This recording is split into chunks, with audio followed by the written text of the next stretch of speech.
Hey you guys, it's Lauren. Welcome to my channel. So in today's video, we're going to talk about the products that I've changed my mind about. So these are products that maybe didn't have the best first impression for me. I probably gave them, I don't know, maybe a couple chances, and then I just kind of put them by the wayside for a while, and then I noticed I kept reaching for these products. And what really inspired this video was this Dose of Colors lip gloss. I remember I tried this on for the first time and I'm like, oh my gosh, this totally washed me out. It highlights every flake on my lips. But then I noticed it became like a great lip topper and I just kept reaching for it. So yeah, I wanted to give this some love and lots of other things. An eyeshadow palette that I didn't love at first that now I've been loving for fall. And then this foundation that I've really been warming up to. And then also this Hourglass powder that I feel like everybody talked about a few years ago, and I bought it and I was kind of underwhelmed and I was debating on returning it, but I ended up keeping it and now I just love it and use it every day. So lots more fun things. Yeah, lots to talk about, so we'll go ahead and get right into it. Okay, so let's first talk about this foundation. The Becca Skin Love Foundation. I tried this on in Get Ready With Me and it was a first impressions. When I first applied it, I felt like it looked heavy in certain areas. I felt like it accentuated my texture. And I gave it like a week's wear test and I tried it every day, and I don't know, maybe looking back, maybe I just wasn't having the best skin week. But now I've been really reaching for this. It's really called Skin Love for a reason. It really just makes your skin look like your skin. Your skin looks fresh and has a slight dew to it, but not too much radiance. I think I was initially disappointed with this also because I was hoping it would be like the Becca Aqua Luminous foundation. This is one of my favorites. I especially reach for this a lot in the summer. It has such a pretty glow to it, but I just always craved more coverage from this. So I was hoping I would get a little bit more coverage and with the radiance. I don't really get so much the radiance with this, but you do get like a natural dewiness to your skin. So it does really look beautiful on the skin, but I'm telling you, if your skin is the least bit dry or if you have any flakiness, I feel like it will highlight your texture. But if you're having a good skin day, everything's nice and smooth, it can look beautiful, but you just have to give this a chance. And I know I definitely didn't. I feel like I was initially really turned off by it, but I've been reaching for it a lot lately. So yeah, this is definitely a great foundation. And I have the shade Cashmere.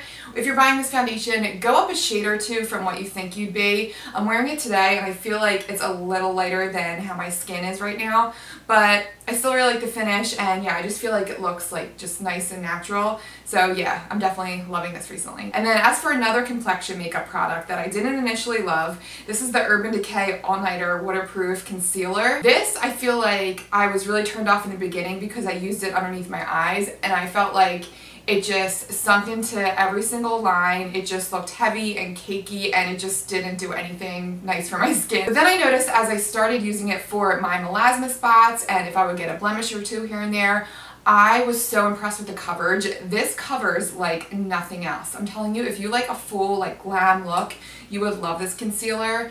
I tried the foundation and I did not like that. I feel like it was too heavy on my skin. So I feel like it's similar to that, and if you're a fan of that foundation, I really feel like you would love this concealer. I still don't use this underneath my eyes. I feel like it's way too heavy, but for spot coverage, I love it and it just covers so well. I've read a lot of reviews from people with oily skin that love this.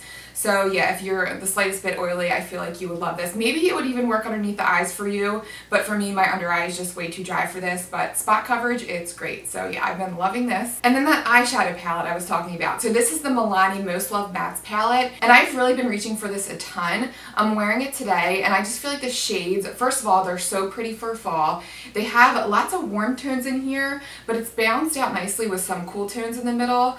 I love purples and browns, and then this addition of this red brick color I think is so fun. But the shadows are really soft, they blend really nicely. I gave this a review a few months ago and you can see in that video it definitely looks patchy on the eye, but I don't know, looking back, maybe it was the primer or I didn't set my eyes well, because I feel like this really blends well. It gives a nice gradient effect on the eyes. It's just really easy to use. Great drugstore palette.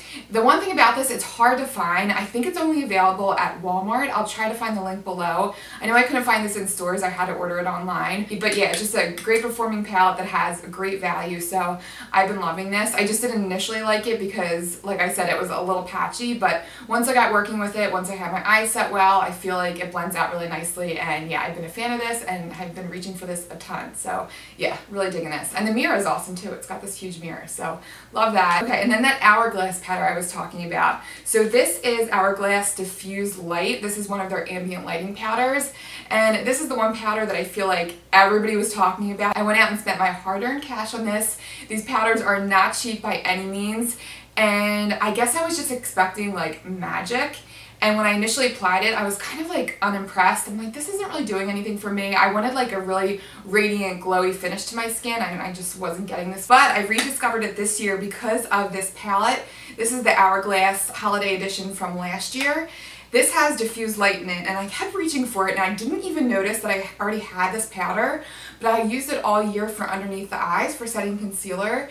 And the powder just looks flawless on your skin. Like, you can over apply this and it will never look cakey on the skin. It doesn't accentuate texture. It just looks so nice underneath the eye, and it's really brightening. I really don't think you need this big powder compact, especially if you're using it underneath the eyes. These little pans are the perfect size, and I believe these are the same pans as the new Hourglass Minis.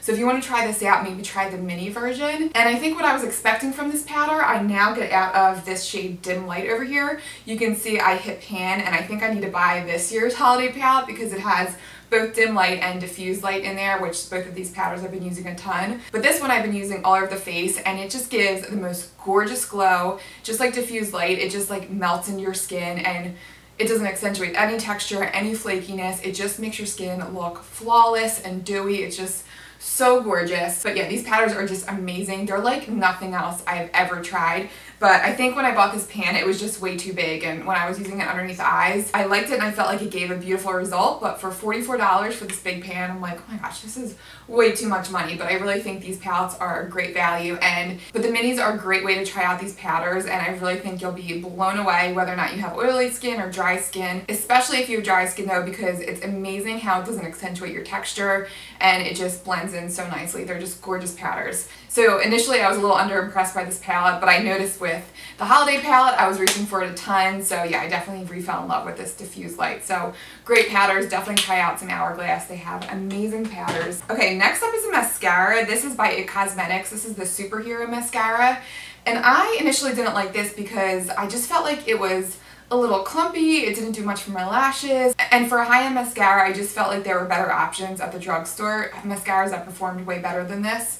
So I put it away, and I've noticed recently I've been reaching for it, and I love the result it gives. And I don't know if it's just because it's one of those mascaras that really need to warm up on the eyes. You know how like some mascaras are clumpy for that first week and then the formula starts to thin out a little bit? I think that's the case with this mascara. It makes your lashes look thick and fluffy, really lengthens, it separates. It's just a gorgeous mascara. So yeah, it really is a great one. Just give it a chance to warm up, because initially, yeah, I wasn't a fan. It has a great brush on it as well. It has a cone shape, so you can really get in the inner corner and get those itty bitty lashes, and then the thick side allows you to get like the fluffier lashes on the ends.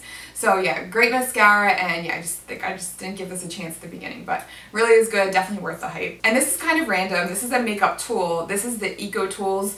I don't know what the official name is, but it's like a concealer sponge, and I have been loving this. And I think I initially didn't reach for this because I was just using my One Beauty sponge that I was using all over my face for underneath the eye. But I rediscovered this recently. This came in a holiday package last year. I'll see if I can find it and link it. But this is the mini version of the larger EcoTools sponge. Their sponges are great. They're super soft. But this is amazing for really getting in the inner corner of your eyes when you're blending out concealer. And I find that I don't even have to wet the sponge. It's just so nice. It's soft enough where it doesn't even need any water, I feel like.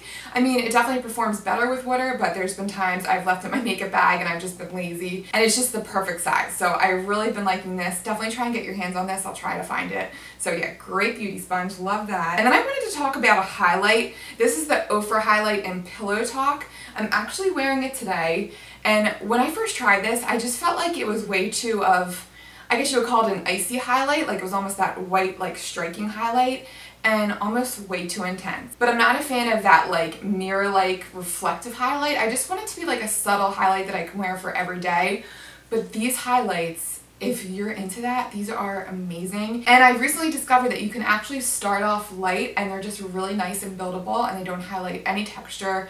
They're really nice and like soft and creamy. But yeah, I just love the result it gives. It's just so pretty. It just makes your skin look fresh and glowy, and I actually like this icy color. I didn't initially like it. I don't know, maybe I didn't think it was like flattering on my skin, but if I don't build it up too much, I just think it looks so pretty. So yeah, Ofra definitely has some great highlights. I just think I didn't give it a chance at the beginning, but yeah, I've been using this a ton. Love that. And then next up is a blush. This is a blush that was so hyped up probably about 2 years ago on YouTube. This is the Tarte Amazonian Clay Blush in Exposed. This is almost like a mauve-y pink. It's very light, so I think that's why initially I wasn't blown away by it. You really have to build it up. It just gives such a pretty like fresh like flush to the cheeks. It just makes you look awake and it's a flattering color. I do feel like if you're more on the medium to dark side with your skin tone, it may be a little too light for you, but if you have fair skin, I think this is a really nice like flattering blush. I think it was just a little too light initially, but you definitely have to build it up, and it really lasts like the claim says, a full 12 hours. It's an amazing blush. They last a long time, and I love this. Yeah, this has been living in my makeup bag, so yeah, I've been loving that. And next up is this totally random product. This was sent to me through Octoly. I picked this up from their free store, but this is the Sol de Janeiro Brazilian Golden Body Veil. So I didn't read the full description of this. I just saw the title and I saw that it was called Golden Body Veil. So I almost thought it was going to be like their glow oil, but maybe a lighter version. Well, it's a hair lightening system for legs, tummy, arms, and face. And this has been like sitting in the corner of my bedroom for the longest time. I'm like, I'm not going to use this. I just wouldn't spend the time on lightening my leg hair. I just would rather shave them. But then I thought more about it. I'm like, oh my gosh, I need to try this on my arm hair. I'm Italian and I have darker body hair, and I've always been insecure of the hair, especially on my arms. And I've shaved my arms in the past, but I don't know, there's something about shaved arms that like look strange to me. I just feel like arm hair looks a little bit more youthful. Does that make sense? Does anybody else feel that way? So yeah, I've just been accepting my dark hair, but I looked at this product, I'm like, oh my gosh, I have to try this on my arms and see how it works. And I really like the result of it. So I don't know if you'll be able to tell on film, but I lightened this right arm here. So you can see this arm looks so much lighter. You can see the darker hairs on this arm, and it just looks like so nice and smooth. And yeah, I just really love the result of it. I usually pluck the hairs on my upper lip, but I always feel like I seem to miss hairs. But this is great for just taking that shadow away from your upper lip, and you don't have to worry about plucking away every single day. And it has a really nice applicator, so let me show you how this works. There's a hair lightener and then the hair accelerator, so you combine equal parts of these, mix them together. You need the littlest bit, especially if you're just doing your upper lip. And then it comes with this little applicator, this little silicone triangle applicator. And it just makes it so easy to run the lotion on your upper lip and then on your arms. But yeah, it was really easy to use, and I guess I just didn't give it a chance at the beginning because I thought it was a little strange, but I'll be using this a ton. And oh, it also comes with this, it's called Rainforest Relief, which is a soothing and nourishing hydrator. It's just like a cooling lotion. You get a little bit of tingle from this, so it's nice. It kind of like calms that down after you use it. And it has a nice floral scent. It doesn't have that bum bum cream scent, but yeah, it smells really nice, and I feel like I could even use this as a lotion. So yeah, it's a fun product, and I guess I just didn't give it a chance at the beginning because I thought it was a little strange, and I thought it would just be easier to wax or to shave, but I actually really like the results of it, and I thought it was an easy product to use, so I would definitely recommend that. And then last but not least is that Dose of Colors lip gloss. So this is from the iluvsarah collection, and this is called Barely There. And it's just a nice like nude pink. Let me show you a swatch of it. It's just so flattering. When I initially applied it, I don't know, I felt like it just washed me out and it was just too light. But it's so pretty as a lip topper. Let me show you how it looks. I'm wearing Colourpop's Stone Fox right now, so you guys can see how it looks, but it just adds like pretty shine. It's really smooth on the lips, and it's just a really nice gloss. I definitely want to pick up more Dose of Colors glosses because they're just so nice and creamy, and yeah, I just love this shade. I just think it's a little too light for me by itself. I think that's why I was initially turned off, but as a lip topper, I've just been loving it, and yeah, I've been reaching for this a ton. I've definitely been loving this lip gloss. I want to pick up more colors. It's just such a nice formula, and yeah, another product that's been living in my makeup bag. I've just been loving that. But yeah, so that is all I have for you guys. I hope you guys enjoyed this. This was kind of fun. I feel like it was a little different. Let me know if there's any products out there that maybe didn't have the best first impressions for you guys, but then you warmed up to them and you ended up loving the product. I would love to hear. And yeah, thank you guys so much for watching, and I'll see you guys in my next video. See you guys.